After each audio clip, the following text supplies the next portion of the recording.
Olá! Dando continuidade à disciplina de histologia especial, falei a respeito dos tipos de microscópio, da atribuição com que cada um desses equipamentos possui. Falei um pouco da composição desses equipamentos, seja a microscopia convencional ou de luz, seja da microscopia eletrônica, para cada uma de suas finalidades. Agora temos que entender que existe uma forma de estudar esses elementos a nível microscópico. Só para nós entendermos um pouco das correlações entre as estruturas histológicas, as estruturas histológicas do corpo humano, e aí podemos estender aos outros animais, às plantas, que são organismos que possuem tecidos em sua composição, estão intimamente relacionadas e cada uma delas desempenha uma função importante no funcionamento do organismo. O tecido epitelial, seja o tecido conjuntivo, seja o tecido muscular, seja o tecido nervoso. E a anatomia microscópica dos tecidos, ou melhor, a morfologia microscópica dos tecidos, é fundamental para entender a fisiologia, que é o funcionamento dos órgãos e sistemas, além de ser fundamental para o diagnóstico de diversas doenças, como, por exemplo, o câncer.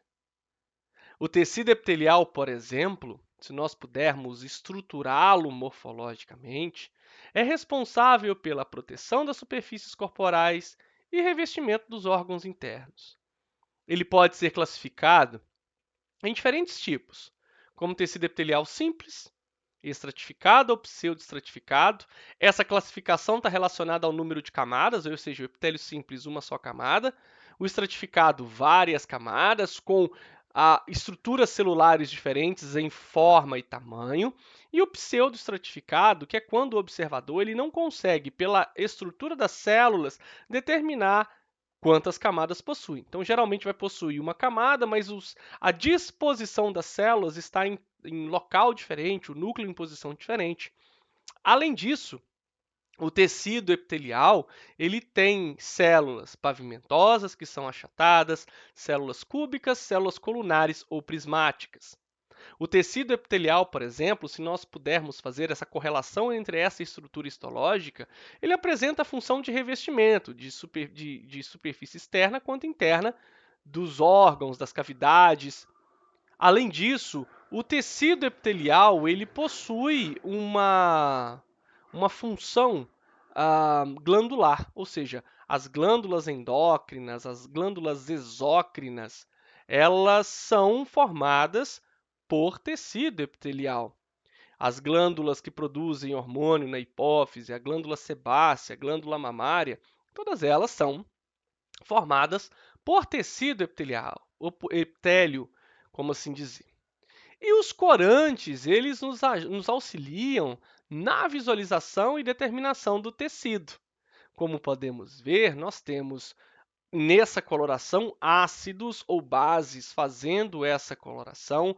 Nós conseguimos ver as células com um tom mais arroxeado, ou seja, os núcleos das células com um tom mais arroxeado, componentes extra e intracelulares e componentes de tecido conjuntivo com um tom mais rosado. Ou seja, a finalidade da coloração ela está intimamente ligada ao tipo de estrutura que nós queremos ver, como a hematoxilina e a eosina, que são colorações mais usadas. A hematoxilina é um corante básico que cora especificamente o núcleo, e a eosina é um corante mais ácido que cora o citoplasma. Essa coloração está intimamente ligada à afinidade dos componentes de cada uma dessas estruturas. Muito obrigado!